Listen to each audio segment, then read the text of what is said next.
Hoje nós vamos estudar um pouco mais sobre a doutrina da Trindade. É uma doutrina bastante controversa, né? Inclusive, hoje em dia, existe no meio do adventismo muitos movimentos antitrinitários. O que é isso? Pessoas que não creem na Trindade. Tem um movimento chamado... Os adventistas históricos chamados, né? Eles combatem a doutrina da Trindade.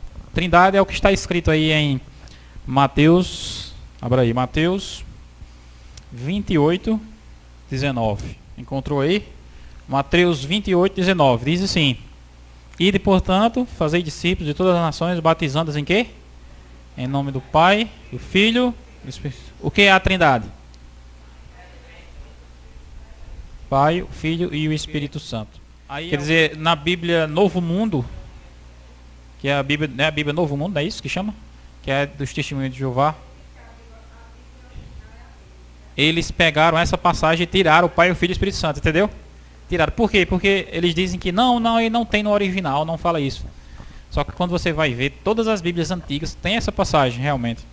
E se fosse só essa daí, tudo bem, né? Mas existem muitas outras, como a gente vai ver aqui, que falam em quê? No Pai, no Filho e no Espírito Santo. A gente vai ver várias outras passagens bíblicas que falam sobre esses três. E muitos adventistas hoje, eles também defendem isso daí, né? Porque os pioneiros não criam assim. De fato, os pioneiros da igreja, muitos deles não criam na Trindade. Porque existe uma Trindade que é ensinada pelo catolicismo, que realmente é um negócio meio estranho. Mas existe o conceito bíblico de Deus triuno nas Escrituras, na Bíblia, como a gente vai ver. Quarto século, ou seja, quando a igreja cristã, a igreja dos apóstolos, foi fundada ali, Paulo, Pedro, entendeu? Era o primeiro século. Aí depois veio o segundo século, aí veio o terceiro século, quando Constantino se converteu, entre aspas, né, para o cristianismo. E veio o quarto século, havia grandes teólogos, por exemplo, Agostinho, era um grande teólogo. Havia um teólogo chamado Ário. Já ouviu falar sobre Ário? E da teologia dele desenvolveu-se um negócio chamado arianismo. O que é o arianismo? É exatamente o que os Testemunhos de Jeová pregam hoje sobre a Trindade. Eles dizem que só existe um Deus e que Jesus é um Deus menor, e o Espírito Santo é uma energia, é uma força, é um poder, entendeu? Não é uma pessoa. O arianismo ensina basicamente isso. Quer dizer, os próprios Testemunhos de Jeová, lá em João 1, verso 1, onde diz assim: no princípio era o verbo, e o verbo estava com Deus, e o verbo era Deus. Eles colocam assim: e o verbo estava com Deus, e o verbo era um Deus. Diz que está falando ali de Jesus, né? No princípio era Jesus. E Jesus estava com Deus. E Jesus era um Deus. Quer dizer, eles colocam um lá, que não tem no original. Aí lá na explicação eles falam assim: porque aquilo dali tem que concordar com todo o ensino da Bíblia. Como se toda a Bíblia ensinasse que Jesus fosse um Deus menor. O que não é verdade. A gente vai ver também, né? Ou seja, para poder dizer que Jesus não é Deus, porque assim, você pega, por exemplo, o judeu. O judeu, ele crê em quantos deuses, o judeu? Em apenas um Deus. Entendeu? Por que é que desenvolveu-se a doutrina da Trindade? Porque quando Jesus veio, morreu, ressuscitou, subiu ao céu e escreveram os evangelhos, aí eles perceberam que diversas vezes Jesus dizia: eu e o Pai somos um. Aí teve outra parte lá que diz que Jesus foi adorado. E a Bíblia afirma quem é o único que pode ser adorado: Deus. Ao Jesus ao aceitar ser adorado, automaticamente ele estava se colocando na posição de Deus, entendeu? E foi exatamente um dos motivos pelos quais os fariseus queriam apedrejá-lo. Porque Jesus mesmo, ele falava assim, dizia que ele era o Filho de Deus. Ao ele dizer que era Filho de Deus, automaticamente ele dizia que era Deus, porque ser Filho de Deus significava ser da mesma natureza de Deus. Aí os fariseus se revoltavam com aquilo, porque os fariseus eram judeus, e os judeus criam que havia o quê? Apenas um Deus. E quando Jesus dizia que também era Deus, ou afirmava expressões assim que deixavam entender que ele era um Deus também, deixavam eles revoltados com aquilo. Então foi por isso que a igreja cristã, ao ver a história depois, né, perceberam que Jesus era Deus, como ele mesmo afirmava. E hoje em dia, olha, aqui existe pelo menos 3 teorias básicas. Uma teologia diz que só Jesus é Deus. Já vou falar, tem uma igreja que fala isso. Que só existe Jesus, que só é Jesus. O Deus do Antigo Testamento era Jesus e não existe o Deus Pai, só existe Jesus como Deus. Jesus é o Deus Pai. É uma teoria daquela igreja Tabernáculo, que tem até um aqui, em Patos, né? Aí existe outra teoria que diz que Jesus não é Deus. Que Deus é só o Deus Todo-Poderoso, o Pai, e Jesus é uma criatura, foi criado por Deus, como um Deus menor. E existe uma terceira teoria que diz que Deus e Jesus são Deus, mas o Espírito Santo não é Deus. Então tem muitos movimentos mesmo no mundo afora. A maioria dos evangélicos, eles acreditam na Trindade, Pai, Filho e Espírito Santo, né? Os 3 iguais.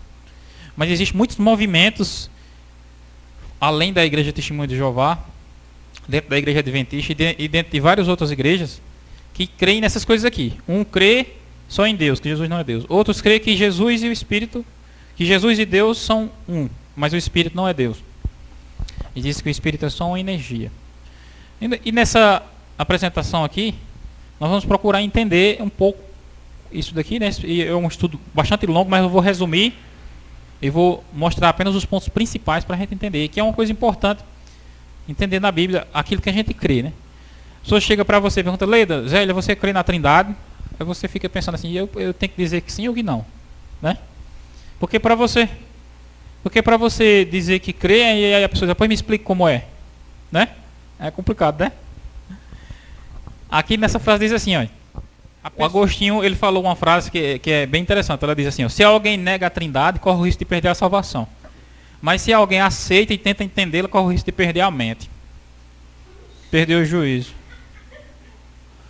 Porque você vai tentar entender a Trindade pela perspectiva humana. Entre a perspectiva humana, tem como alguém explicar para alguém que 3 é 1? Da perspectiva humana não tem, mas da perspectiva divina é aceitável. Por quê? Você pega, por exemplo, aqui, ó, a água. A água é o quê? É 1, é 2 ou é 3? O que vocês acham? A água. A água não é uma coisa só, não é? Mas a água é formada de quê? 2 moléculas de hidrogênio e 1 de oxigênio. São 3 coisas. A célula. Estudou, é química que fala, né? A célula. Ciências, biologia. A célula é uma coisa só que tem no organismo, né? Então, tem milhões de células no organismo, mas a célula é uma coisa. Mas a célula é o quê? É o quê? Quem sabe qual é? Lembra, cara? Núcleo, plasma, membrana, não é isso? É isso. O átomo também é uma coisa só. Na ciência explica, o átomo é uma coisa só. Mas o átomo é formado de prótons, não é isso? Nêutrons e elétrons. Não é isso? Da maneira humana de ver, não tem como explicar isso. Mas a natureza mostra que o universo é assim, entendeu? Tudo no universo é assim. São substâncias que formam uma coisa. Deus, ele está acima, irmãos, da compreensão humana, acima da matemática, acima da gramática. Se eu e você conseguíssemos explicar exatamente como é Deus, então isso provaria que ele é finito, entendeu? O fato de eu e você não conseguirmos explicar exatamente como é Deus é uma prova de que ele é infinito, porque ele não cabe na nossa mente. O que a gente pode explicar sobre Deus e entender sobre Deus é o que a Bíblia apresenta. Aí se você acredita no que a Bíblia apresenta, então você poderá compreender sobre Deus. Eu vou mostrar brevemente aqui para vocês na Bíblia, alguns argumentos pelos quais Deus não pode ser apenas um. Assim, uma pessoa fora os outros dois, né? Pelo que a Bíblia apresenta. O primeiro argumento aí é o nome de Deus. O nome de Deus em hebraico é El. É L. El. Por exemplo, Miguel, entendeu? Miguel, Mig significa quem é, como. Aí El é Deus, né? Quem é como Deus. Emanuel, Deus conosco. Então El é o nome singular de Deus. Deus. E Elohim, olha, Elohim, Adonai e Elohim são nomes plurais de Deus. Deus singular significa um, entendeu? E Eloel e Elohim significa plural, entendeu? Plural. É deuses. Quando eu digo assim, El é Deus. Quando eu digo Elohim é deuses, entendeu? Plural. A palavra profeta em hebraico é Navi. Navi. E profetas é Naviim. Ou seja, em significa o S, plural. Aí você pega a primeira passagem da Bíblia, o primeiro versículo da Bíblia, diz assim: no princípio criou Deus os céus e a terra. Eu pergunto a vocês, Deus ali, Deus, é El ou é Elohim? No original está Elohim. No original está assim: no princípio deuses criou o céu e a terra. É interessante porque está deuses, mas só que o verbo não está criaram, está criou, entendeu? Mas no original está Elohim, que é deuses. No original da Bíblia está Elohim. No princípio criou Deus o céu e a terra. Essa palavra Elohim, que é para definir Deus, ela aparece quantas vezes na Bíblia? 2.600 vezes. Que define Deus como sendo deuses, um plural. Aqui, o texto que eu falei para vocês, ó. No princípio, deuses criou os céus e a terra. No original está assim. Mas na língua, na gramática, não faria sentido. Então por isso que não colocaram, entendeu? Não colocaram deuses. Colocaram Deus, né? No princípio, Deus criou os céus e a terra. Mas Elohim, que é a palavra Deus ali, é plural. Quando a referência a deuses falsos, que são muitos, então é usado o verbo no plural, mas com relação a Deus, o verbo Yahvé, que é um, usa-se no singular. Ele está dizendo aqui, ó, se aqui fosse um Deus falso, então ele dizia assim: no princípio deuses criaram. Mas quando é, como é o Deus verdadeiro, aí ele fala criou. Porque é ao mesmo tempo plural e singular. É como essa outra passagem aqui de Gênesis 1:26. Disse Deus: façamos o homem a nossa irmã. Como assim nossa? Não era só ele que estava fazendo? Aí essa outra passagem aqui, ó, Gênesis 3:22. Disse Deus: eis que o homem se tornou como um de nós. Nós quem? Ele não era para ter dito assim: o homem se tornou como eu. Entendeu? Eis como se tornou como eu, conhecendo o bem e o mal. Mas ele disse: não, se tornou como um de nós, em plural. Essa outra aqui, ó, quando ele foi, ele chegou assim: desçamos e confundamos ali a sua língua, para que não entenda um a língua do outro, que era Babel, né? Quem desceu? Foi Deus ou foi quem mais? E desceram em conjunto, entendeu? Desçamos. Aqui, ó, e essa passagem de Isaías é interessante. Isaías disse que depois disso ouvia a voz do Senhor que dizia: a quem enviarei e quem há de ir por nós? Para que essa frase concordasse com a gramática, ela teria que estar assim: a quem enviarei e quem há de ir por mim. Não era? A quem enviarei e quem há de ir por mim. Porque era Deus falando com ele, não era? Mas ele disse: a quem enviarei e quem há de ir por nós. Mostrando que Deus não estava o quê? Só. E é interessante aqui, ó, que enviarei, mais uma vez, ó. Enviarei está no plural ou está no singular? Porque ele poderia ter dito assim, ó: a quem enviaremos. Não era? Mas ele disse: a quem enviareis. Quer dizer, ao mesmo tempo é um, aí depois logo depois diz nós. Você está percebendo como é complexo para você entender? Isso aqui é apenas o começo. Existem algumas passagens que falam de Deus, de dois deuses no mesmo contexto. Por exemplo, aqui, ó, essa passagem de Gênesis 19:24 fala quando Deus destruiu Sodoma. Aí Gênesis 19:24 diz que o Senhor, ali é Yahvé, fez chover fogo e enxofre da parte do Senhor desde o céu sobre Sodoma e Gomorra. Como é que você entende essa passagem? Você vai perceber que Deus estava conversando com Abraão. Aí Abraão perguntou: Senhor, o Senhor vai destruir o justo e o ímpio? Se tiver lá 50 justos. Aí Deus disse: não, Abraão, se tiver 50 eu não destruo. Aí foi conversando com Abraão, foi conversando até que chegou em 10, né? Aí, ao terminar, aí o que aconteceu? A pessoa que estava conversando com Abraão foi para onde? Foi para Sodoma. Entendeu? Foi destruir Sodoma. Mas quando ela chegou em Sodoma, ela destruiu? Foi o que ela fez? Ela, olha, está dizendo aqui que essa pessoa que estava lá em Sodoma fez chover fogo em fogo. De onde? Da parte do Senhor que estava onde? No céu. Você está entendendo? Era como se tivesse um Deus lá em Sodoma, fazendo chover fogo e enxofre sobre ela, da parte de outro Deus que havia no céu. Porque ali aparece duas vezes, ó, Yahvé. E um Yahvé estava lá e outro Yahvé estava no céu mandando fogo. Não parece estranho? Aparentemente, o Yahvé na terra enviou fogo da parte de outro Yahvé no céu. No Salmo 45, Davi diz o seguinte: o teu trono, ó Deus, é eterno. O cetro do teu reino é um cetro de equidade. Por isso, amas a justiça e odeias a impiedade. Por isso, Deus, o teu Deus, te ungiu com óleo de alegria mais do que teus companheiros. Você percebe que Davi está orando a Deus, não é isso? Davi não está orando a Deus, mas na oração ele fala que o Deus que ele está orando tem o quê? Tem um Deus. O teu trono, ó Deus, é eterno. Aí logo depois ele diz: por isso Deus, o teu Deus, te ungiu. Ele está mostrando aqui um Deus que ungiu o outro. Quem foi que foi ungido? Cristo, entendeu? Cristo foi ungido por Deus para a missão que ele veio.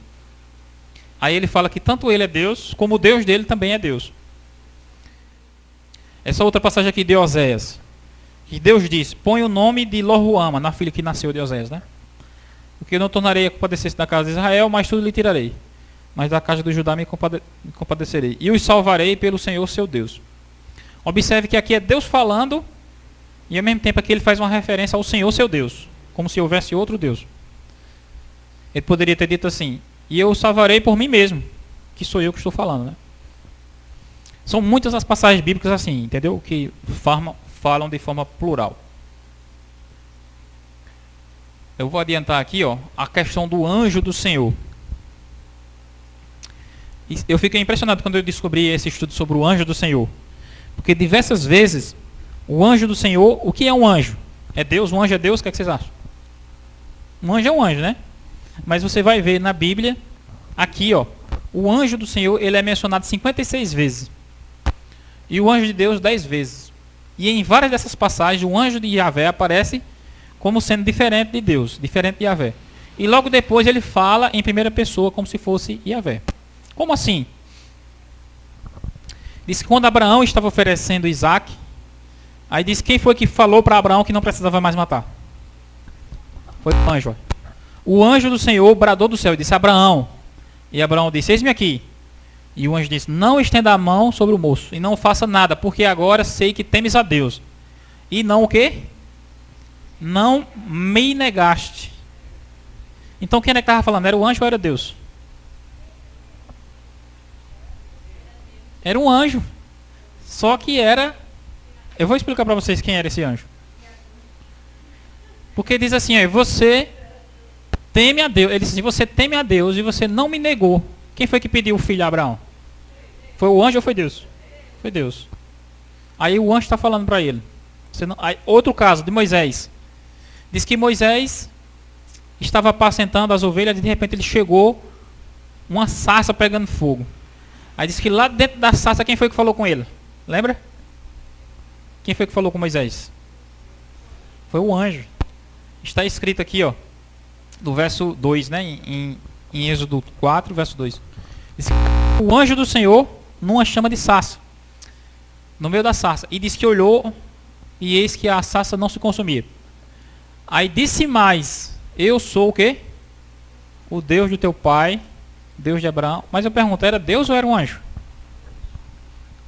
Mas ele disse, eu sou o Deus de teu pai. Eu sou o Deus de Abraão. Eu sou o Deus de Isaac. O caso de Gideão, parecido também. O Senhor é contigo, homem valoroso. Apareceu um anjo falando com Gideão, desse jeito, né? E o Senhor lhe disse, porquanto eu hei de ser contigo, tu ferirás o menino como se fosse um só homem. Aí diz aqui, viu Gideão que era o anjo do Senhor e disse, ai de mim, Senhor Deus, pois vi o anjo do Senhor face a face. No começo da passagem diz que o Senhor é contigo, homem valoroso. E logo depois fala ali que aquele anjo era o próprio Deus. Agora eu quero responder para vocês, quem era esse anjo? Que ao mesmo tempo se identifica com Deus. Em Êxodo 23:20, Deus falou para Moisés. Ele disse, Moisés, eu envio um anjo diante de ti para que te guardar pelo caminho e te levar ao lugar que tenho preparado. Observe bem, Deus falando com Moisés que ia enviar um anjo. Guarda-te diante dele, ouva a sua voz, não provoca a sua ira, porque não perdoará a vossa rebeldia. Porque o meu nome está nele. E Deus, observe aí, são dois personagens, entendeu? Deus e o anjo. E esse anjo, ele tem o quê?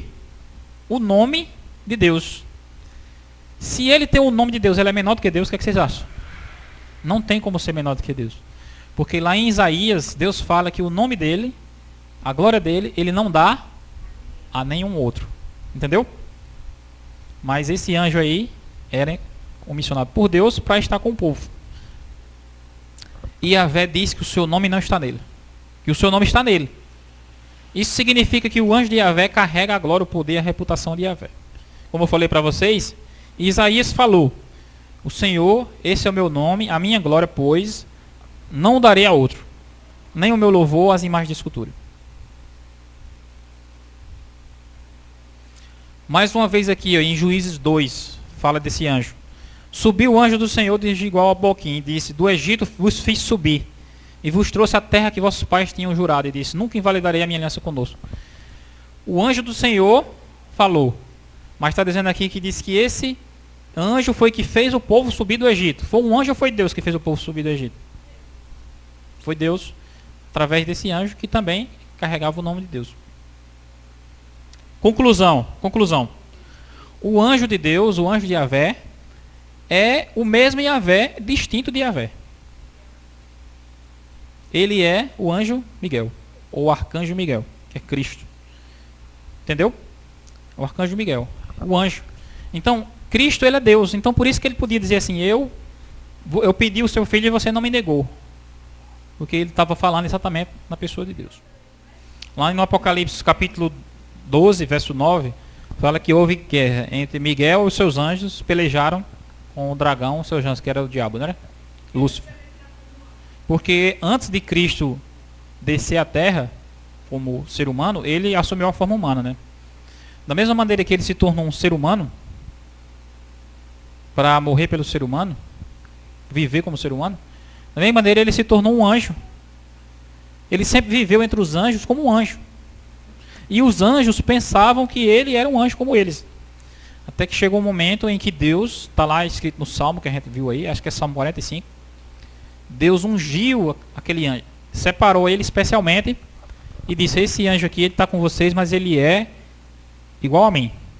No momento que Deus fez isso, Lúcifer se revoltou, porque Lúcifer que queria assumir aquela posição de estar igual a Deus. Aí na Bíblia, diversas vezes, Deus envia ele como anjo. Não ia enviar ele como Deus, porque Deus estava lá. E não ia enviar ele como Cristo ainda, porque Cristo ainda não tinha nascido. Aí ele aparece no papel de anjo. A Shema hebraica, sabe o que é? Aquele versículo que a gente leu domingo passado aqui. Que diz assim, ouve Israel, o Senhor nosso Deus é único. Está em Deuteronômio 6,4.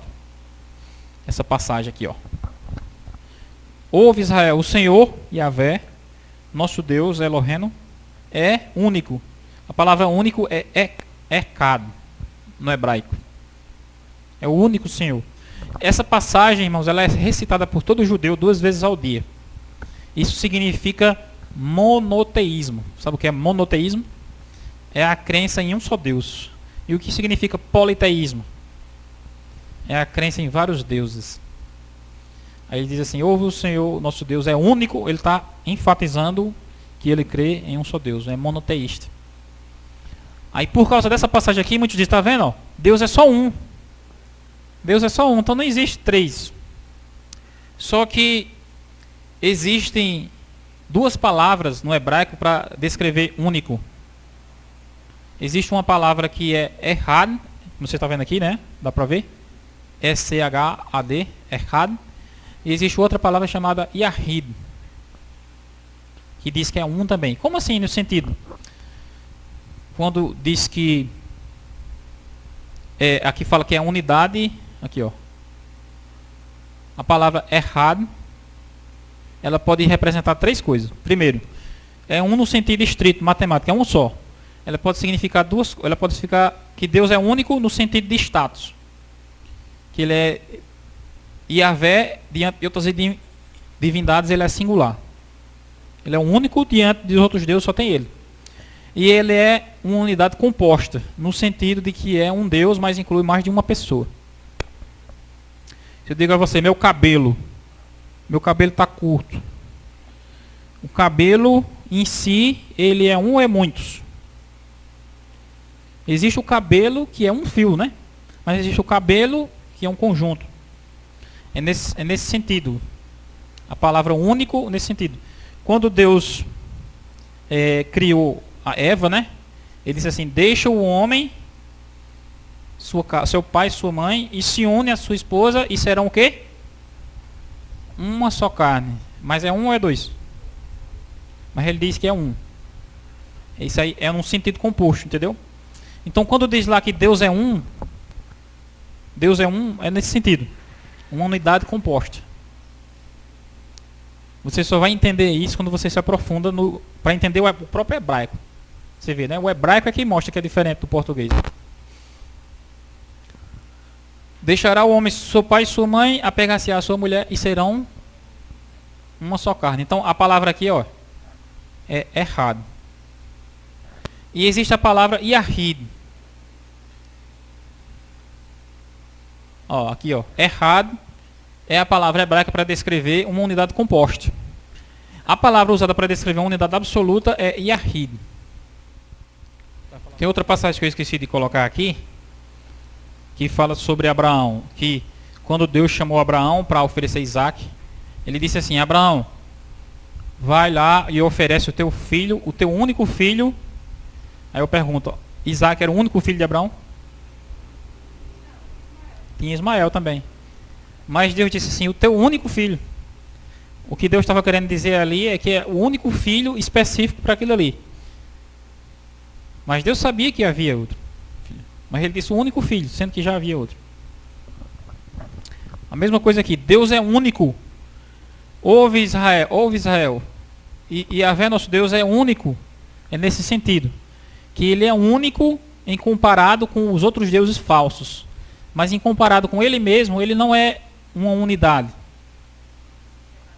A passagem bíblica não está se referindo a Deus nesse contexto plural e singular, entendeu?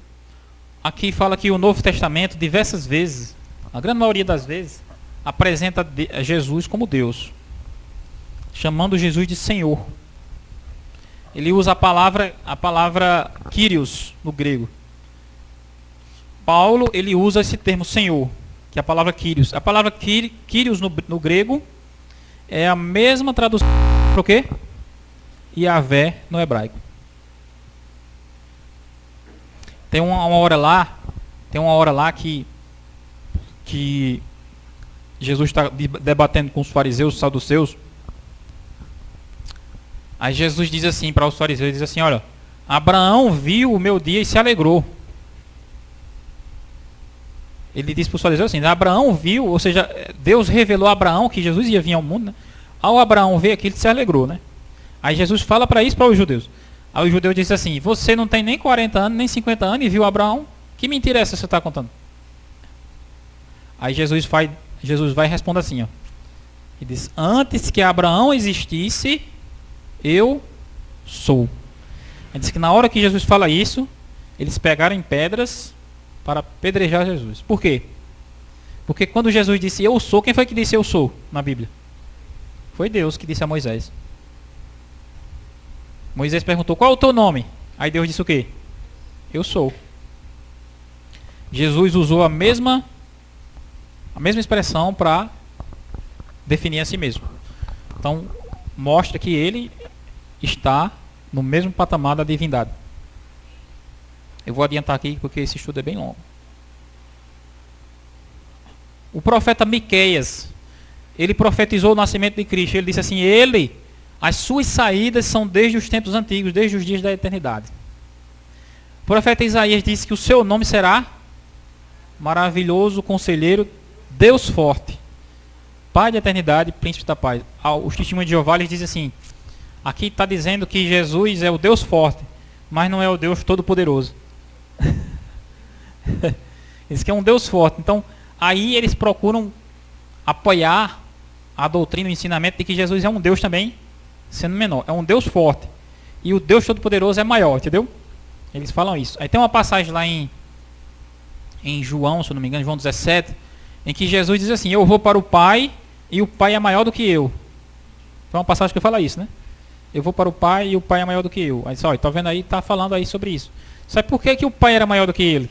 Você vai lá em Filipenses. Lá em Filipenses diz que Jesus fez o quê? Esvaziou-se e assumiu o quê? A forma humana. Ao fazer isso, ele ficou igual a Deus, não? Ele se tornou humano. Então é exatamente por isso que ele diz que o Pai é maior do que ele. Naquele sentido, entendeu? Tem outra passagem lá que Jesus diz assim, que aquele dia e hora, ninguém sabe. Nem os anjos do Pai, nem o Filho do Homem, mas somente o Pai. Ele diz assim, né? Então, por que Jesus também não sabia? Porque ele estava limitado aqui à humanidade, entendeu? Será que hoje ele já não sabe? O que vocês acham? Ele já está lá. No Novo Testamento, nós percebemos que Jesus ele é adorado como Deus. Se ele é adorado, então, automaticamente, não tem como ele não ser Deus, né? Agora vamos falar brevemente aqui para a gente concluir sobre o Espírito Santo. Entender por que o Espírito Santo também é Deus. Porque o Espírito Santo ele é uma entidade invisível, assim como Deus, né? Ninguém nunca viu a Deus, ninguém nunca viu o Espírito. Mas algumas pessoas na Terra já tiveram o privilégio de ver Jesus, né? Mas no batismo de Jesus,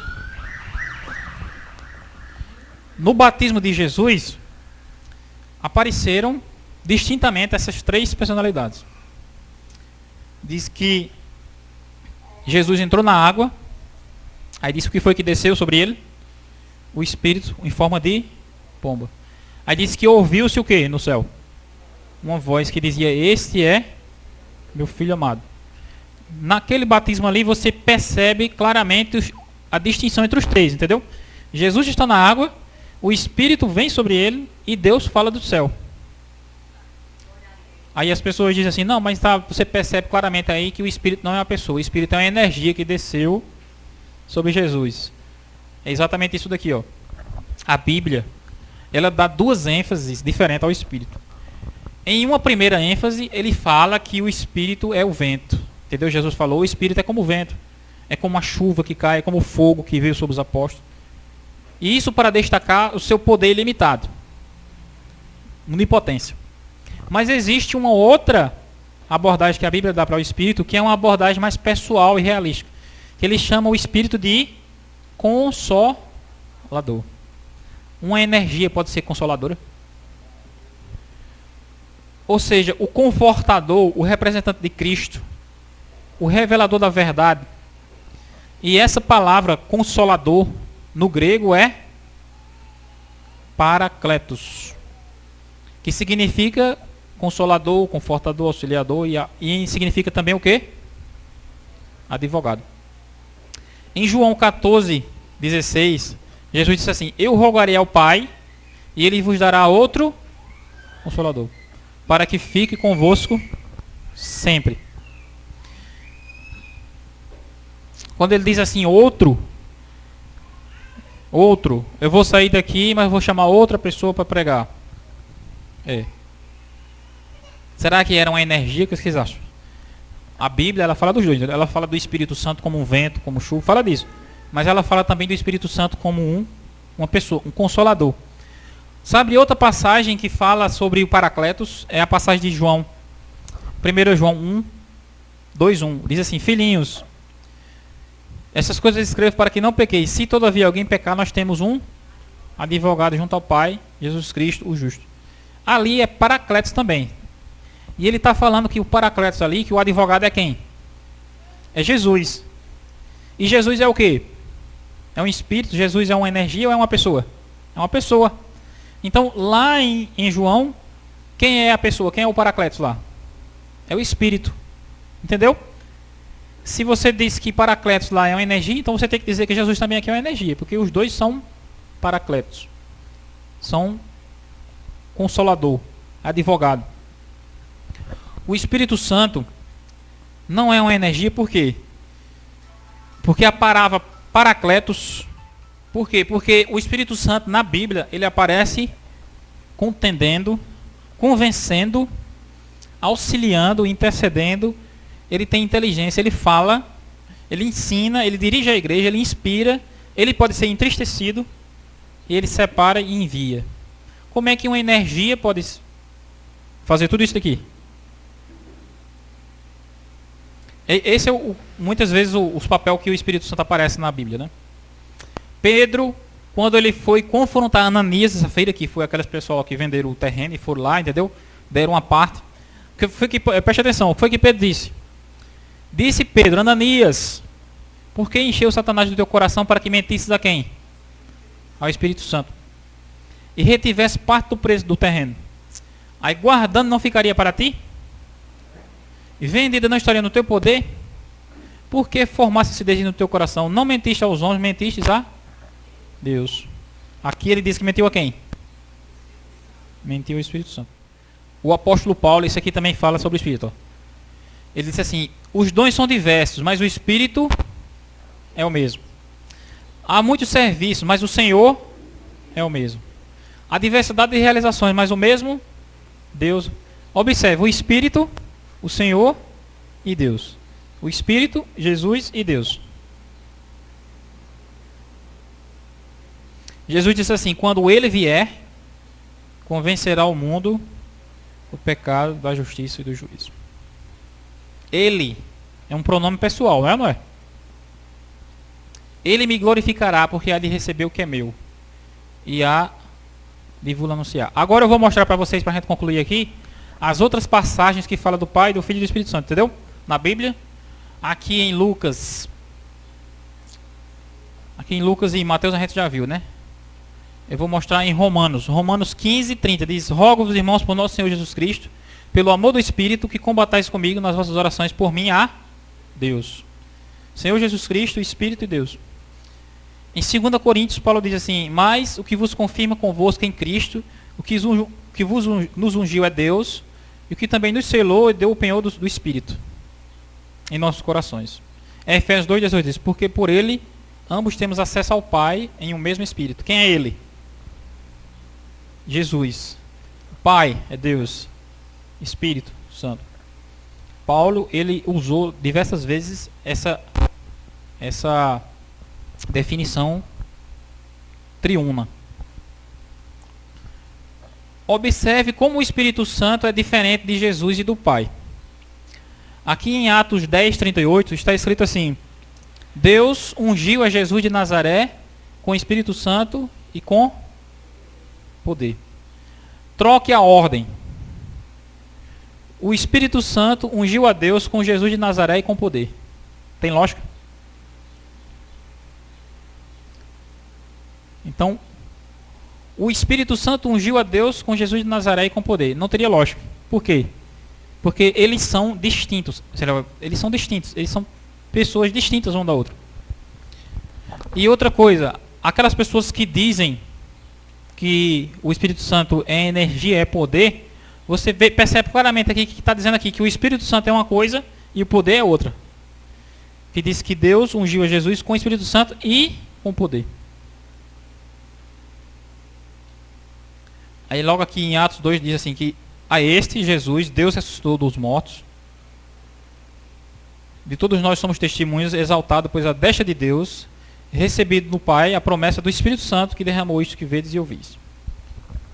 Deus ressuscitou Jesus, levou, enviou o Espírito que concedeu o cumprimento da promessa aos apóstolos. Concluindo, esses versículos aqui foram apenas alguns para que a gente compreenda o que a Bíblia apresenta sobre a ideia de Deus triuno. A palavra trindade não tem na Bíblia, mas a Bíblia mostra diversas passagens, como vocês viram aí, que Deus ele é plural. Que Deus ele se identifica como sendo plural. E vocês viram que o assunto é complexo, é ou não é? Mas é exatamente por isso que nós acreditamos em Deus. Porque se fosse simples de entender, Deus seria limitado, né? Se compreendêssemos totalmente a Deus, nós perderíamos o interesse por Ele. E pararíamos de crescer. Mas o infinito expande a nossa mente. Até mesmo na eternidade, a gente vai querer compreender melhor quem é Deus, mas a gente vai estar sempre procurando alcançar aquele conhecimento ilimitado que é a pessoa de Deus, né? É um paradoxo bíblico. Deus é singular e ao mesmo tempo é plural. Deus é um, mas ao mesmo tempo é três.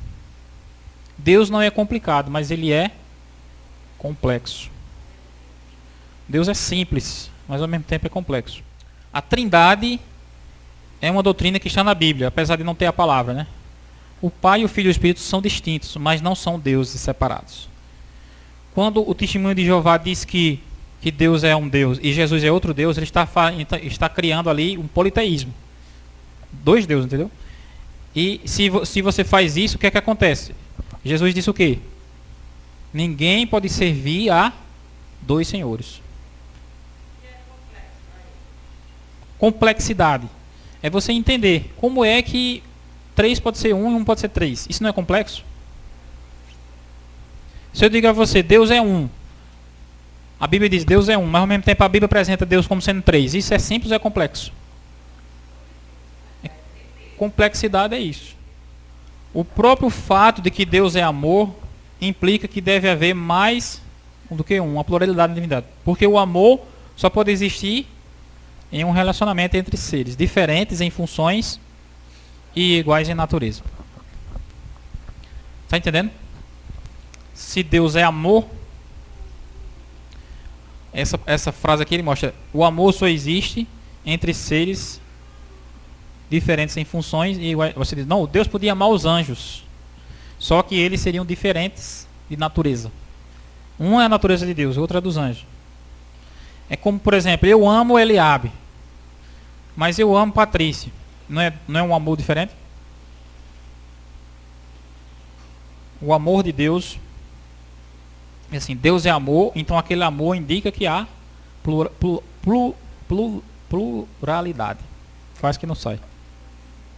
Nós concluímos aqui o assunto da Trindade, apenas para começar, né? A gente poder entender um pouco mais. Na verdade, esse assunto é algo que gera muito mais interesse para você estudar mais. E eu vou até colocar essa pregação na internet, e vou colocar esses slides também, e vou colocar um artigo que tem lá na internet explicando mais detalhes sobre isso. E uma coisa é certa, o debate vai continuar. As pessoas que são apegadas às suas ideias vão ficar, né? Mas quem quiser dar ouvido ao que a palavra de Deus diz, também ela não vai... Se ela disser assim, não, só Jesus é Deus. Aí vai ter outras passagens que diz que havia Deus, como diz lá que Deus falou no céu na hora do batismo de Jesus, né? Como é que só Jesus é Deus se tem um Deus falando lá? Então a gente não pode limitar, a gente não pode entender o assunto completamente e dizer assim, não, é isso aqui. O que a gente deve entender e aceitar é o que a Bíblia afirma. A gente acredita na Bíblia, eu acredito na Bíblia e eu sigo a Bíblia. E que Deus nos abençoe, amém?